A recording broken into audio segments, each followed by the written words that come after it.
Naturally, Ramaleo wanted to go back to Beventai, and I said to him that I knew he had fulfilled his contract. The jeep was his whenever he wanted it.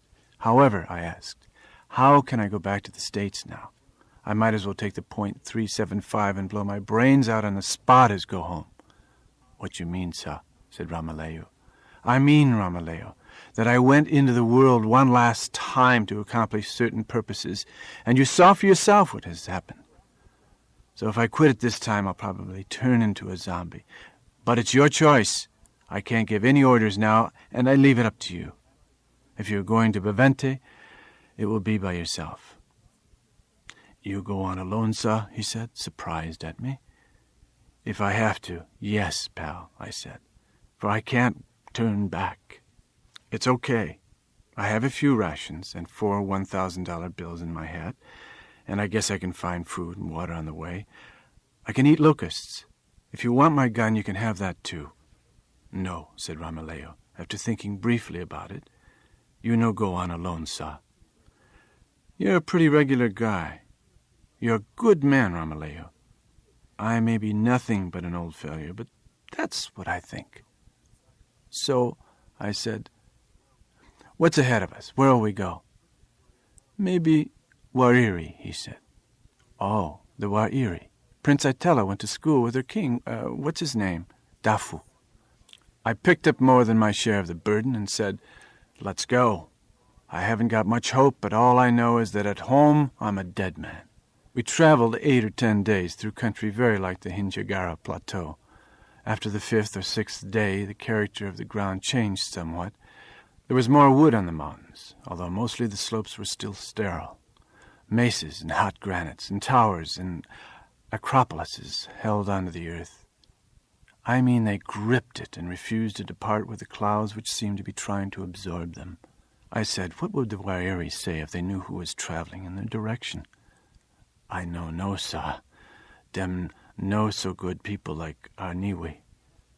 What's the matter with them? Dem children, darkness. Well, Ramaleo, you really are a very Christian fellow, I said. But as between these people and myself, who do you think has got more to worry about? A glitter of humor playing in his big, soft eye, he said, oh, maybe them, sir. On, I think, the 10th day, we finally encountered a person. It happened while we were climbing, late in the afternoon, under a reddening sun. Behind us, the high mountains we had emerged from showed their crumpled peaks and prehistoric spines. Ahead, shrubs were growing between rock domes which were as white as chinaware. Then this Wari herdsman rose before us in a leather apron, holding a twisted stick, and although he did nothing else, he looked dangerous. He seemed leathery all over. His features were pressed deep in his face, which was small, secret, and even in the direct rays of the sun, very black. Ramaleo asked him for directions, and with his stick the man showed us the way to go. I made him a salute, and he didn't appear to think much of it, and his leather face answered nothing. So we toiled upwards among the rocks along the way he had pointed. We had just turned the corner of a boulder when Ramaleo astonished me. He had set his foot up to take a long stride, but to my bewilderment, he began to slide forwards on his hands and, instead of mounting, lay down on the stones of the slope. I said, what the hell is with you? He didn't answer, and now no answer was necessary, because when I looked up, I saw in front of us, and about 20 yards above, a military group. 3 tribesmen knelt with guns aimed at us, while 8 or 10 more standing behind them were crowding their rifle barrels together, so that we might have been blown off the hillside. A dozen guns is bad business. Therefore, I dropped my .375 and raised my hands. One of the men came down, covered by the rest. He took the .375 and ammunition, and our knives, and other weapons. The squad above us lowered their guns, which were either the Berber type, with long barrels and inlaid butts, or old European arms which might have been taken away from General Gordon at Khartoum and distributed all over Africa. To be disarmed in ambush was a joke to me for the first few minutes. But when we were told to pick up our packs and move ahead, I began to change my mind. These men were smaller, darker, and shorter than the Aniwi, but very tough. They wore gaudy loincloths and marched energetically, and after we had gone on for an hour or more, I was less merry at heart than before. After another 2 or 3 miles of this quick march upward, scrambling, crawling, and trotting, we came in sight of the town. Unlike the Aniwi village, it had bigger buildings, some of them wooden and some expanded under the red light of that time of day, which was between sunset and blackness. The white stone of the vicinity had a tendency to fall from the domes and round shapes, in bowls or circles, and these bowls were in use for ornamental purposes. Flowers were growing in them in front of the palace, the largest of the red buildings. Before it were several fences of thorn, and these rocks, about the size of Pacific man-eating clams, held fierce flowers of a very red color. We were taken through the center of town and out among the huts. People left their evening meal to come and have a look, laughing and making high-pitched exclamations. The huts were pretty ordinary, hive-shaped and thatched. They led us into a yard and ordered us to sit in the ground, near the wall of a house somewhat larger than the rest. We waited, and for a violent person, waiting is often a bed of troubles. "Why are they keeping us waiting like this, Ramileo?" I said. Then I lowered my voice, asking, "You don't think they've heard about the frogs, do you?" "Oh, no, I no think so, sir." From the direction of the palace, we then heard a deep roar, and I said, "Would that be a lion?" Ramileo replied that he believed it was. "Yes, I thought so too," I said. "But the animal must be inside the town. Do they keep a lion inside the palace?" He said uncertainly, "There must be." At last the fellow who was guarding us received a sign in the dark, which I didn't see, for he told us to get up, and we entered the hut. Inside we were told to sit, and we sat on a pair of low stools. Torchlight was held over us by a couple of women, both of whom were shaven. The shape of their heads thus revealed was delicate, though large. In came a man from the back of the house. Was it a wig he wore? Some sort of official headdress, a hampy-looking business. He took his place on a smooth bench between the torches. On his knees he held a stick or a rod of ivory, looking very official. Over his wrists were long tufts of leopard skin. I said to Ramileo, "I don't like the way this man looks at us. He made us wait a long time, and I'm worried. What's your thinking on this?" "I don't know," he said. I unbuckled the pack and took out a few articles, the usual cigarette lighters and a magnifying glass which I happened to have along.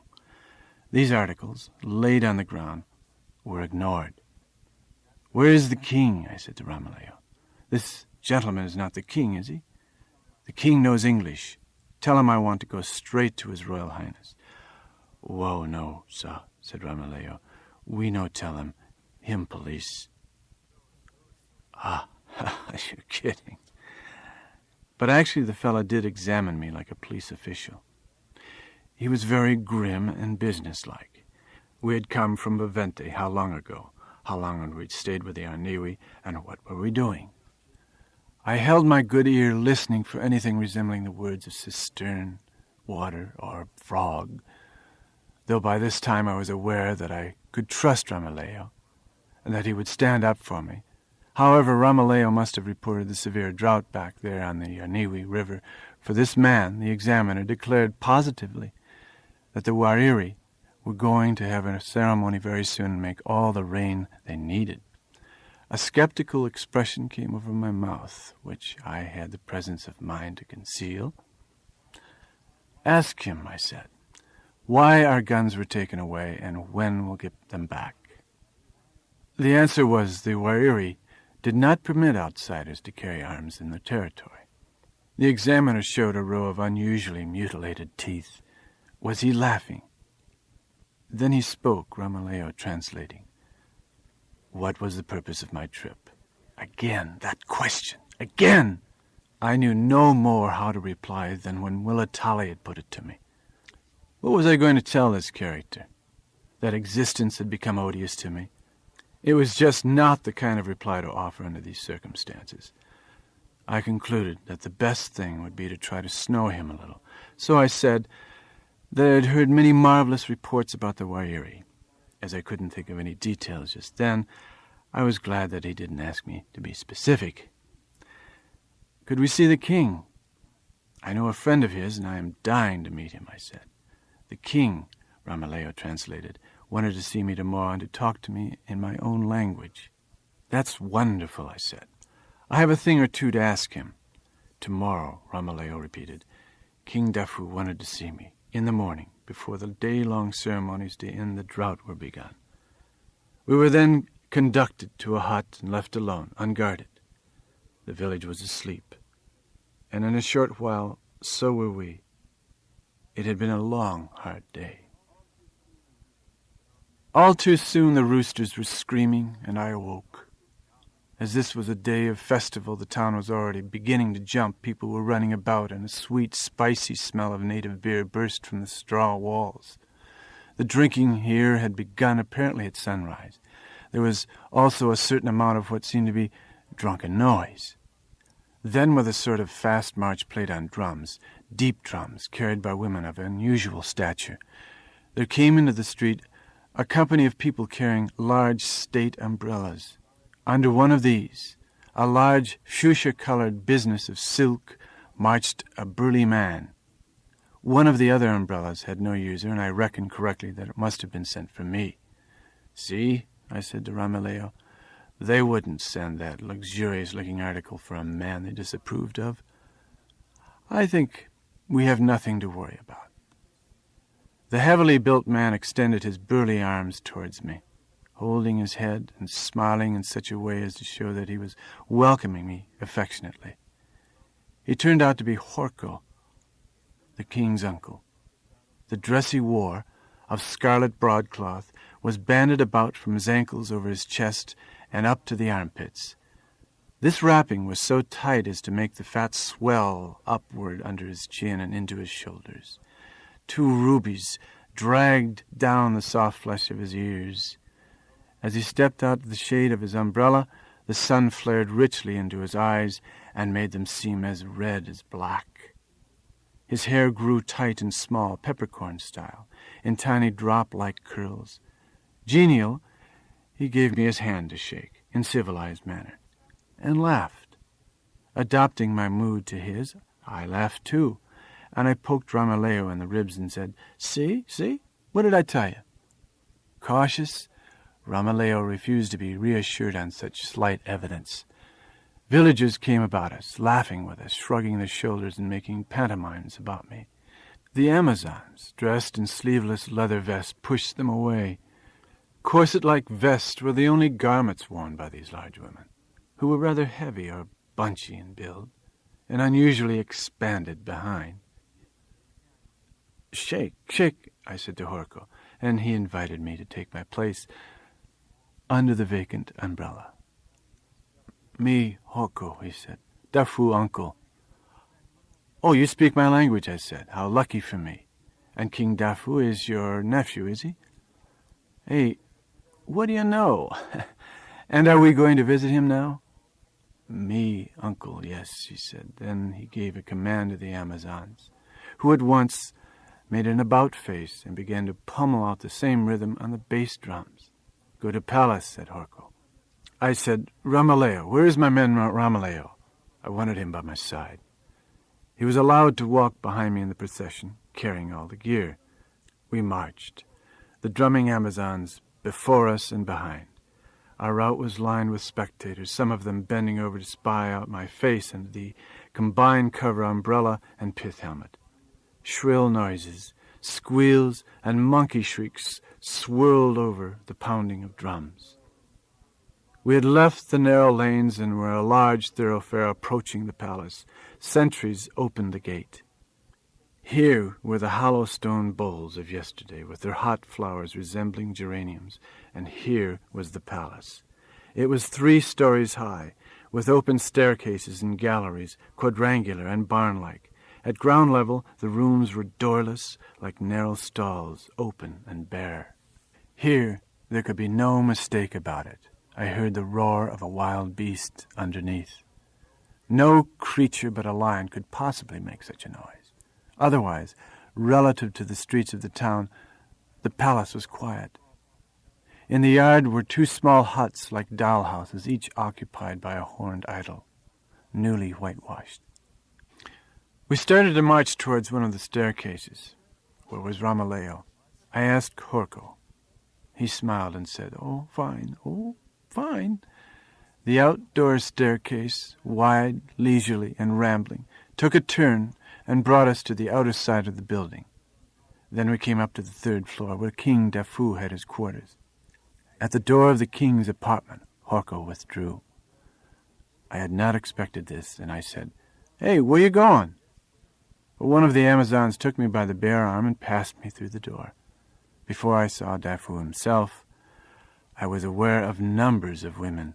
20 or 30 was my first estimate, and density of naked women.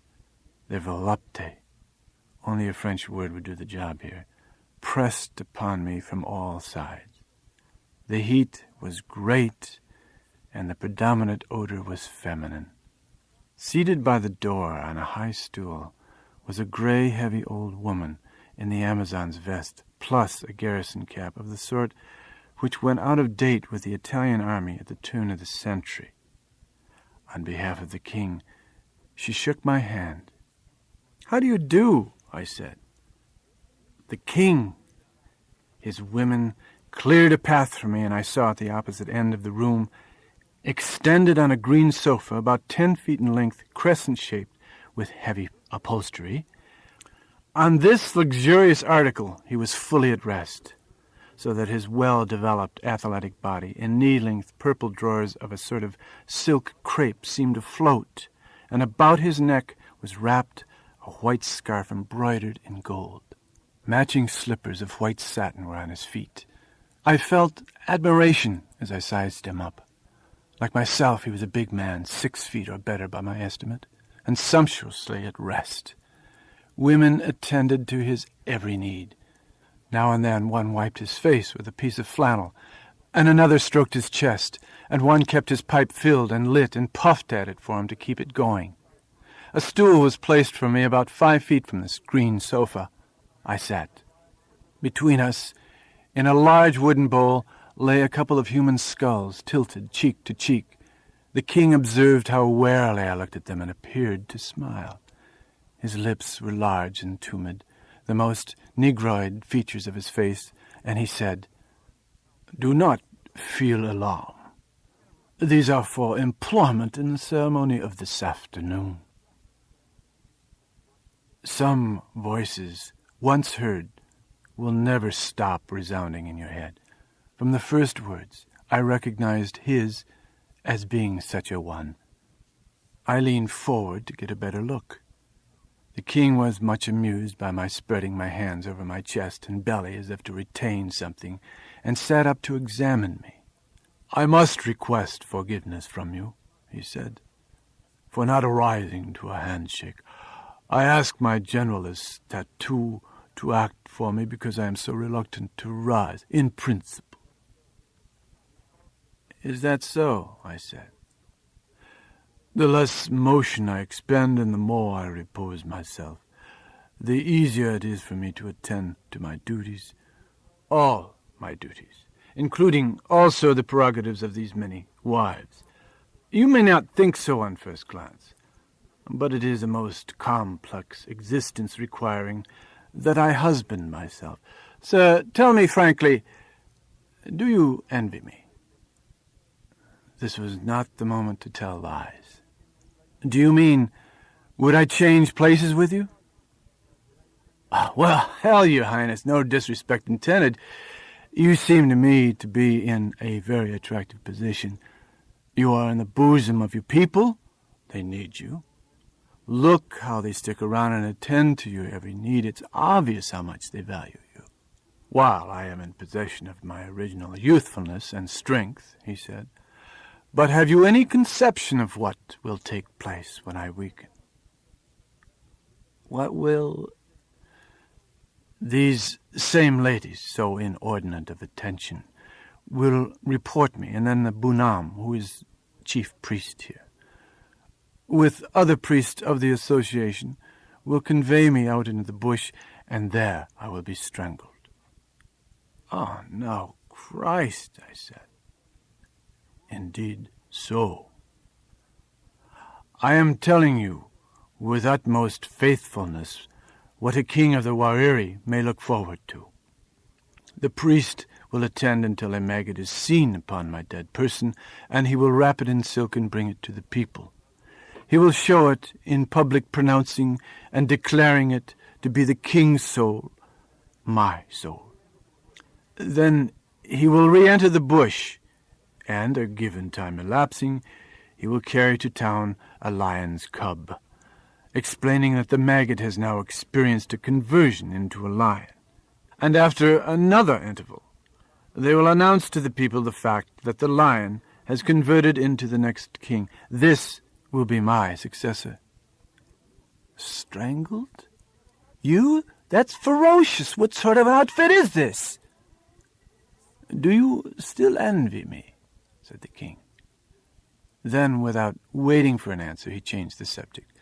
Please, be my guest in the palace, he said. Thank you. Your things will be sent for. My man Ramileu has already brought them, but he hasn't had breakfast. Be assured he will be taken care of. And my gun? Whenever you have an occasion to shoot, it will be in your hands. I keep hearing a lion, I said. Does this have anything to do with the information you gave me about the death of... I did not complete the question. What brings you here to us, Mr. Henderson? I had an impulse to confide in him. That was how he made me feel, trusting. But as he had steered away the subject from the roaring of the lions, I couldn't very well start, just like that, to speak openly. And so I said, I am just a traveler. Do you mind a further inquiry, Mr. Henderson? What kind of traveler are you? That depends. I don't know yet. I seem to be kind of a tourist. There are a lot of folks at home who have me down for nothing but a bum. Half smiling, he scrutinized me with growing closeness. You do not show too much wear and tear of the journey. I esteem you to be very strong. I see at a glance. I will not conceal that you are a specimen of development I cannot claim ever to have seen before. This peculiar observation made me sweat with anxiety. Was he thinking of me as a potential human sacrifice? I remembered that an ideal sacrifice has no blemishes, and so I said that I actually had not been in the best of health and that I felt feverish today. You cannot have a fever, as manifestly you are perspiring, said Dahfu. I said in a loud voice, Your Majesty, this has been a wonderful and interesting visit. Who'd ever think in the middle of Africa? Itello praised Your Majesty very highly to me. He said you were terrific, and I see you really are. All this couldn't be more memorable, but I don't want to outstay my welcome. I know you are planning to make rain today, and probably I will only be in the way, so thanks for the hospitality of your palace, and I wish you all kinds of luck with the ceremony, but I think after my lunch, my man and I had better blow. As soon as he saw my intention, and while I spoke, he began to shake his head. When he did so, the women looked at me with expressions devoid of friendliness, as though I were crossing the king and costing him strength which might be better employed. Oh, no, Mr. Henderson, he said, it is not even conceivable that we should relinquish you so immediately upon arrival. You have vast social charm, my dear guest. And so, As the time has come for the ceremonies to begin, I invite you to be my guest." He arose from his green sofa, but only to lie down again in a hammock.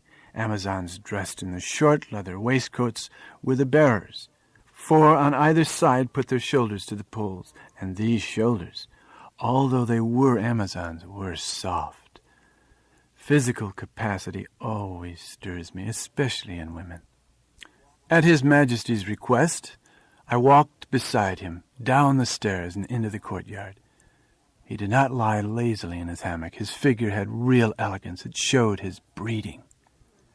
In the courtyard, the procession was joined by Horko with his umbrellas, Amazons, wives, children, carrying long sheaves of Indian corn, warriors holding idols and fetishes in their arms, which were freshly smeared with ochre and calcimine, and were as ugly as human conception could make them. The yard suddenly became very crowded. The sun blasted and blazed. At least 1,000 villagers must have been in this moving mob, most of them naked, many painted and gaudy, all using noisemakers and uttering screams. The weather was heavy, sultry, so that my body itched. The procession entered a stadium, I stretched the term, a big enclosure fenced with wood. Within was a quadruple row of benches cut from the white calcareous stone. For the king, there was a royal box in which I sat, too, under the canopy with floating ribbons, with wives, officials, and other royalty. Carried aloft by 4 Amazon, 1 at each leg, came a wooden table. On it was a bowl containing the 2 skulls I had seen a short while ago in the royal apartment. But now they had ribbons tied through the eye sockets, very long and gleaming, of a dark blue color. They were set down before the king.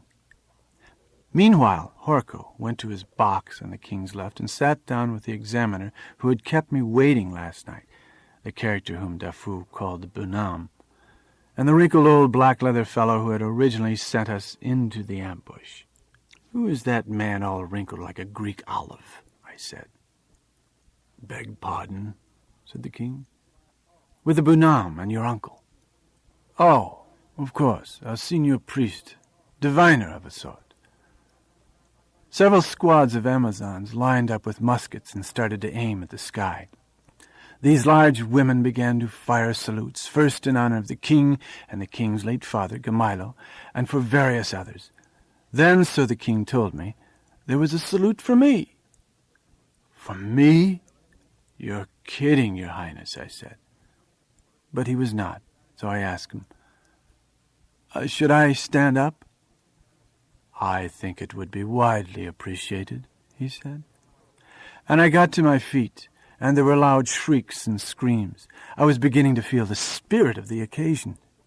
I had no words to speak, no mortar or bazooka to fire, replying to the guns of the Amazons, but I was impelled to make a sound, and therefore I uttered a roar like the great Assyrian bull. You know, to be the center of attention in a crowd always stirs and disturbs me. The crowd went wild. Its yells were, I have to admit it, just like nourishment to me. I stood as long as was feasible and luxuriated in this applause, laughing, and I sat down when I had to. The king was no longer beside me. He had gone down from the box to take a position in the arena, at the other side of the circle, which was no bigger than the infield of a ballpark. There arose a tall woman. To the waist she was naked, and her head had woolly ringlets. She wore a pair of purple trousers, mates to the king's, and was his partner in a game they now began to play. For the first time, I realized that there was a group of shrouded figures in the center of the arena. I figured correctly that these were the gods. Around them and over them, the king and this woman began to play a game with the 2 skulls, whirling them by the long ribbons. Each took a short run and threw them high in the air, above the figures of wood. The 2 skulls flew up high, and then the king and the girl made the catch. It was very neat. The woman threw her skull. The blue ribbons made it look like a flower in the air. It passed the skull coming from the hand of the king. Both came streaming down with the ribbons following as though they were a couple of ocean polyps. Soon I understood that this wasn't only a game, but a contest, and naturally I rooted for the king. I didn't know but what the penalty for dropping one of those skulls might have been death. But the king was in top form, from which I judged that he didn't spend all his time on his back, pampered by those dolls of his, for he ran and jumped like a lion, full of power, and he looked magnificent. Then the last pair of throws, and the catch was completed. Each tucked the skull under an arm, like a fencer's mask. Each bowed. A tremendous noise followed, and flags and rags erupted. The king was breathing hard as he returned. He sat down. I said, "King, I had a feeling that if either of you missed, the consequences would not be pretty." Before he answered, he moistened his lips, and his chest still moved quickly. "I can explain to you, Mr. Henderson, why the factor of missing is negligible." His teeth shone in a smile. "Some day the ribbons will be tied through here." With 2 fingers he pointed to his own eyes. "My own skull will get the air." He made a gesture of soaring and said, "Flying." I said, "Were those skulls of kings relatives of yours?" But there was no time to go into this. At this moment came furious shouts, and I thought, "Ha! The light part of the ceremony is over." Several men in black plumes, like beggarly birdmen, the rusty feathers hung to their shoulders, began to lift the covers from the gods. They began to move the whole pantheon, bodily. They started with the smaller gods, whom they handled very roughly and with a lot of wickedness. They let them fall or rolled them around, scolding them as if they were clumsy. When this crew of ravens came to the larger statues, they tugged and pulled, but couldn't manage, and had to call for help from the crowd. One strong man after another jumped into the arena to pick up an idol, toting it from the original position to, let's say, short center field, while cheers and rooting came from the stands. From the stature and muscular development of the champions who moved the larger idols, I gathered that this display of strength was a traditional part of the ceremony. However, I was more and more intensely a spectator. When there were only 2 gods left, the biggest, Humat, the mountain god, and Muma, the goddess of clouds, there were several strong men who came out and failed. They couldn't stir this Humat, who had whiskers like a catfish and spines all over his forehead, plus a pair of boulder-like shoulders. After several of them had quit on the job, a fellow came forward wearing a red fez and a kind of jaunty jockstrap of oilcloth. He walked quickly, swinging his open hands, and prostrated himself before the god. This was a good man, and I appreciated him. He was my own type. The man tipped Humat back on his shoulder and carried the mountain god 20 feet. Among the rest, he set him down on its base. Winded, the man now turned and looked back at Muma, alone in the middle of the ring. She was even bigger than Humat. Amid the applause, the champion looked her over. I asked the king, "What is this fellow's name?" "The strong man." "Oh, that is Turumbal." Benevolent Muma. Her fat face shone to the sun with splendor. Her tresses of wood were like a stork's nest and broadened upward. A homely, happy, stupid, patient figure, she invited Turumbo to try his strength. Turumbo had already come upon the goddess from behind. He took a lifting stance, crouching, while he folded his thick arms about her belly. He heaved from the base like a man trying to uproot an old tree. This was how he labored. But though he shook the old girl, he couldn't raise her base from the ground. The crowd razzed him as he acknowledged at last that this was beyond his strength, and I rejoiced at the guy's failure, which is a hell of a thing to admit. But it happens to have been the case. Good man, I thought to myself, you are strong, but I am stronger. It's not a personal matter at all. It's only the fates. They willed it. This is a job for me. yield, yield, cede, because here comes Henderson. Just let me get my hands on that Muma, and by God—" "Your Highness," I said, "if it wouldn't be regarded as interference by a foreigner, I think that I could move the statue of the goddess Muma. I would genuinely like to be of service, as I have certain capacities which ought to be put to definite use." He said, "I am obliged to tell you, Mr. Henderson, that there may be consequences." I should have taken him up on this and asked him what he meant, but I could not foresee any really bad consequences. Moreover, the king smiled and thus half retracted his warning. "Do you really have conviction you can do it?" he said. "All I can say to you, King, is just let me at her. All I want to do is get my arms around her." He lay there, having listened with a kind of soft and even musing appreciation. "Well, whatever may come of it, I grant permission. As far as I'm concerned, I do not see why not." "Thank you, Your Majesty, thank you." I stood up at once and pulled my shirt over my head and hoisted up my chest broadly. I went down into the arena. I kneeled in front of the goddess, one knee, and I sized her up while drying my damp hands with dust and wiping them on my pants. The yells of the Wari, even the deep drums, came very lightly to my hearing. My heart desired only one great object.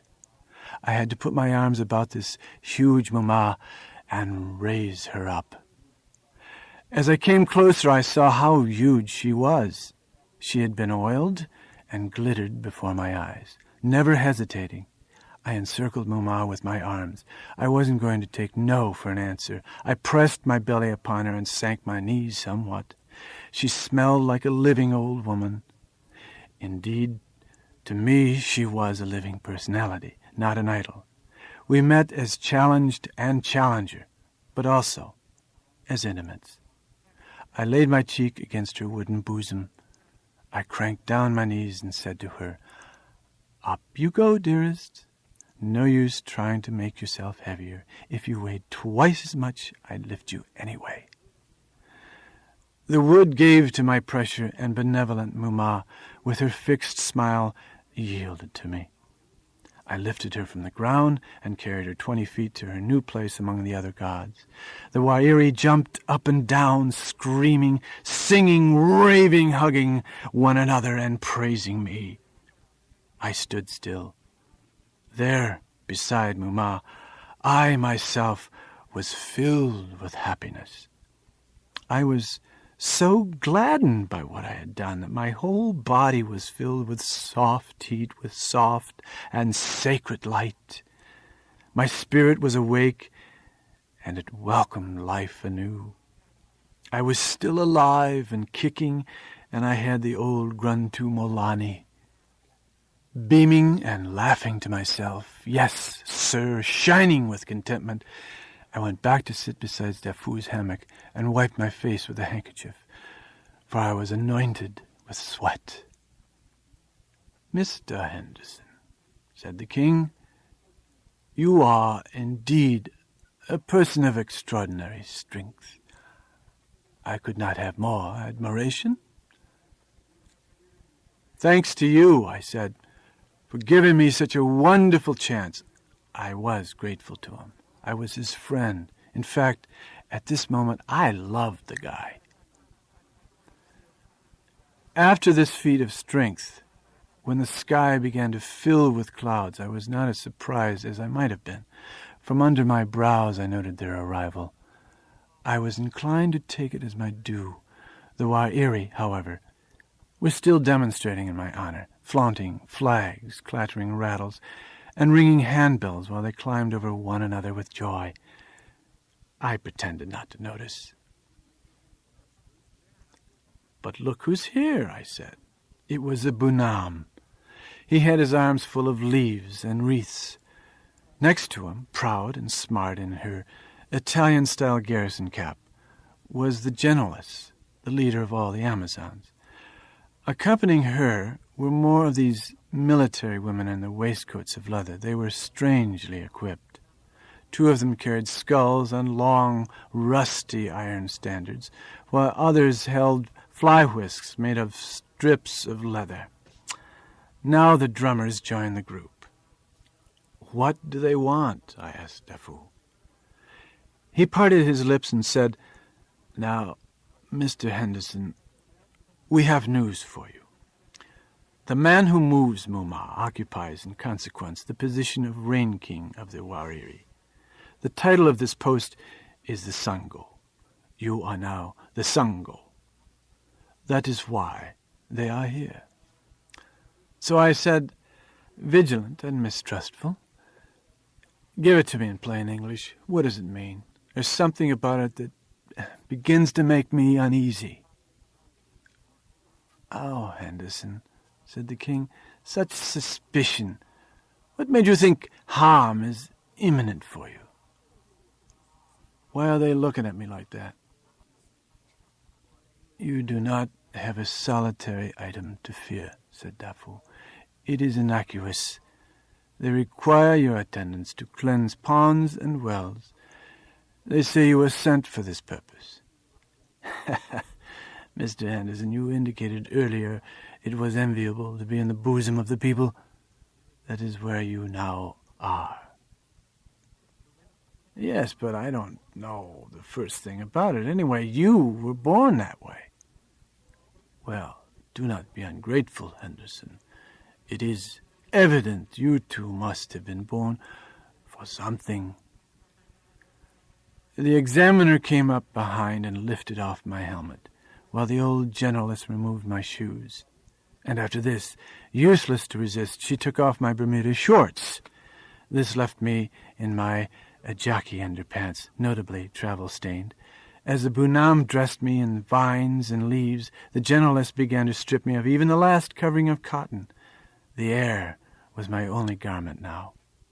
I tried to shield my nakedness with hands and leaves, but she pulled away my fingers.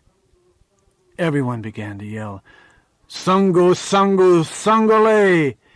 Yes, that was me, Henderson, the Sango. We ran. We left the Bunam and the king behind, and the arena too, and entered the crooked lanes of the town. The Amazons were crying and chanting in loud, short, bold syllables. I had to yell too, instructed by the generaless who brought her face near mine with open mouth, shrieking. I too cried, "Yana Buni, Hono, Mama." We were running hard now. A hard course, panting and sobbing I was, and saying to myself, "Where the hell are we going?" We had a destination. It was a big cattle pond. The women drew up here, leaping and chanting. Then about 10 of them threw themselves upon me. They picked me up and gave me a heave that landed me in the superheated sour water in which some long-horned cattle were standing. This water was only about 6 inches deep. The soft mud was far deeper. And into this I sank. I came dripping stale mud out of the pond. I was whirled with them, the Rain King, crying in my filth and frenzy, "Yana Buni Hono Mama," as before. Yes, here he is, the mover of Muma, the champion, the Sango. Here comes Henderson of the USA, Captain Henderson, Purple Heart, veteran of North Africa, Sicily, Monte Cassino, etc., a giant shadow, a man of flesh and blood, a restless seeker, pitiful and rude. Meanwhile, the sky was filling with hot, gray, long shadows, rain clouds. Now a thunderclap was heard, and then, after a great neighing, cold blast of wind, the clouds opened and the rain began to fall. Gouts of water like hand grenades burst all about and on me. The face of Muma was now covered with silver bubbles, and the ground began to foam. The Amazons, with their wet bodies, began to embrace me.